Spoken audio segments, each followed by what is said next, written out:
Hi Taurus, this is Jav. Welcome po sa ating channel. Ito ang inyong daily kabay tarot reading. Kung naka-resonate kayo, comment down. Kung hindi kayo naka-resonate, ibigay niyo po sa iba kasi general reading po ito. This is for you, Taurus.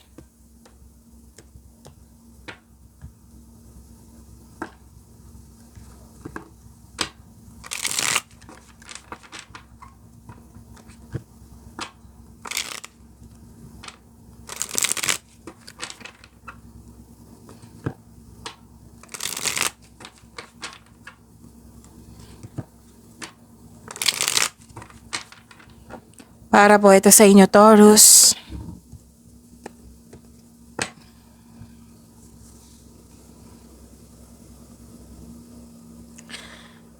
Maraming salamat po sa inyong patuloy na suporta at maraming salamat din po sa mga hindi nag-skip ng ads.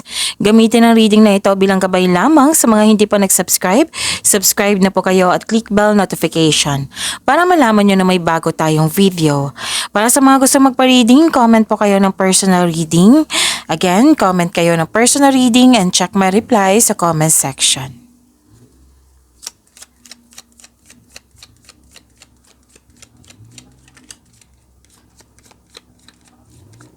Spirits Guide, mga ganap po para kay Taurus. I need 3 cards po.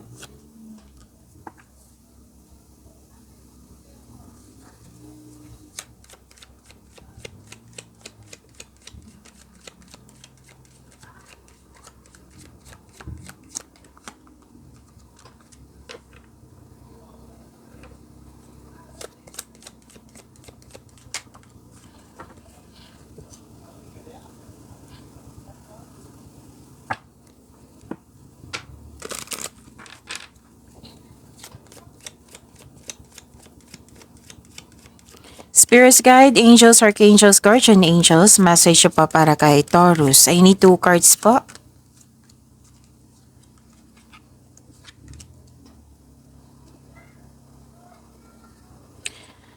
Taurus, prosperity, wow. May nag-uusap dito na regarding sa property or domestic matters. Prosperity, claim nyo ha. Ang ilan sa inyo nagpahinga sa bahay or may balak kayong magbakasyon sa bahay. Kasi you felt calm, security, and relaxed pag nasa bahay kayo. Ang ilan sa inyo, home-based yung trabaho. Pwedeng lumabas ito kahapon sa inyo. Oh, kung hindi ako nagkakamali, you have a power, authority, and protection. At may nag-uusap dito sa big business or sa career and finances. Wow, may dumating na opportunities. Kailangan mong bigyan ito ng best decision and best choices.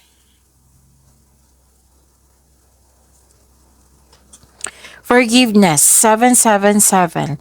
Love can heal even the deepest wounds that the angels encourage you to forgive and let go of past grievances in your relationships, allowing love to flourish and grow. Divine Wisdom, 2929.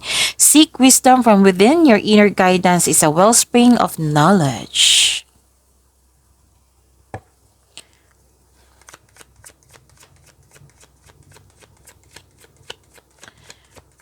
Spirits Guide, ano po yung energy ni Taurus?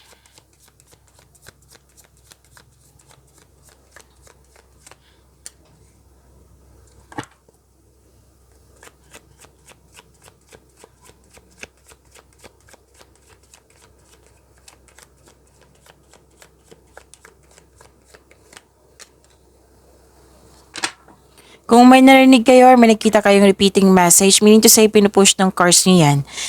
Like for example, nanood kayo ngayon ng May 12 and May 13, video reading ni Taurus. Oo, dito sa channel natin.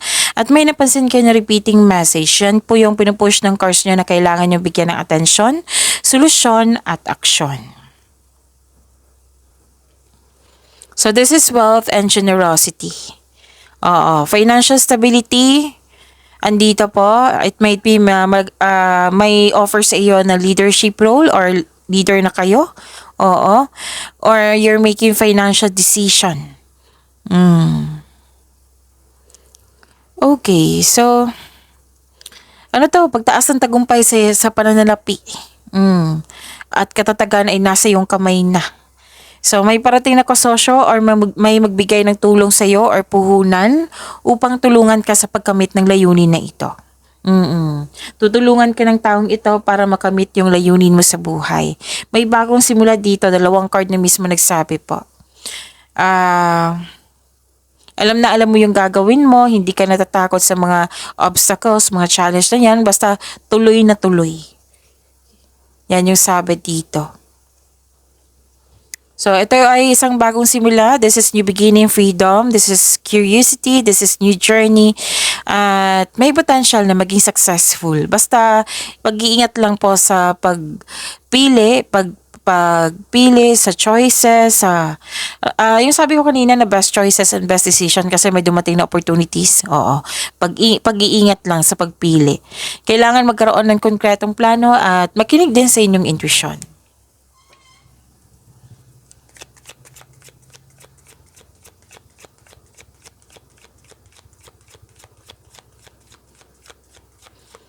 Spirits guide, career and money po ni Taurus.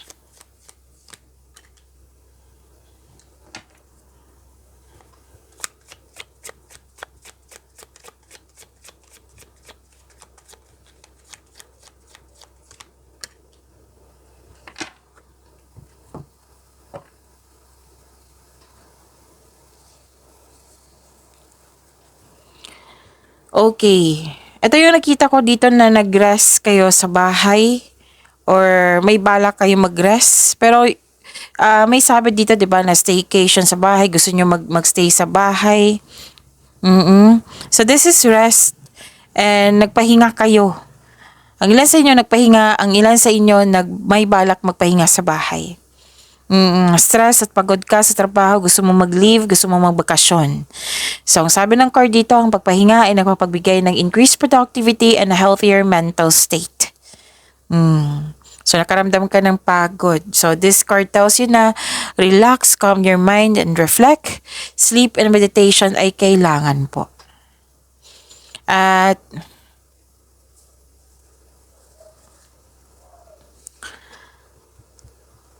you're building stability, conserving resources. Ingat na ingat ka sa kaperahan mo ngayon. Lalo na yung very focused kayo sa trabaho kasi gusto mo magka-earn o gusto mo magkaroon ng financial stability.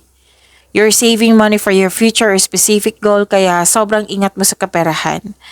And ang ilan sa inyo nagtrabaho sa abroad or magtrabaho pa sa abroad? Pwedeng umuwi kayo para magbakasyon tapos magtrabaho, balik kayo abroad para magtrabaho. Ang ilan sa inyo sa abroad na conservative kayo sa money at investment, gusto mo magkaroon ng financial security, kaya mas focus kayo ngayon sa inyong trabaho. So, value mo ang pera at hindi ka din mas damot.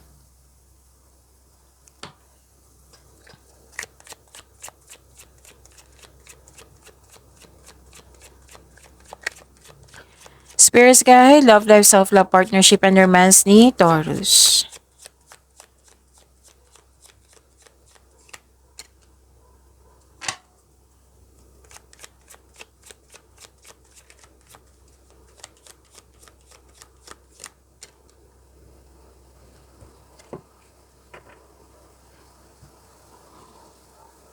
So, wow, granted yung manifestation mo, nagkaroon ng new beginning.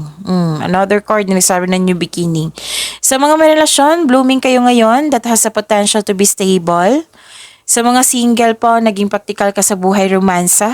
Interesado ka lang sa mga stable na at trustworthy. Okay, may nakita ko dito.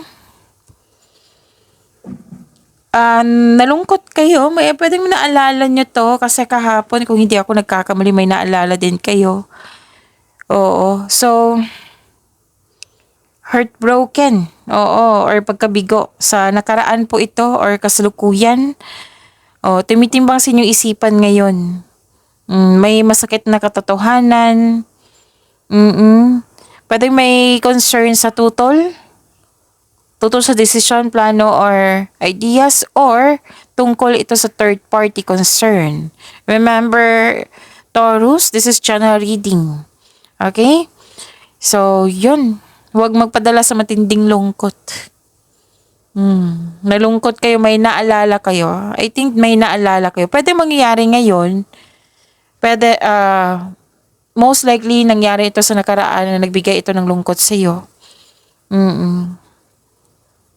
Okay, so, kaya pala may forgiveness dito. 'Di ba sabi ng mga anghel, encourage you to forgive and let go of past, 'di ba? Oh.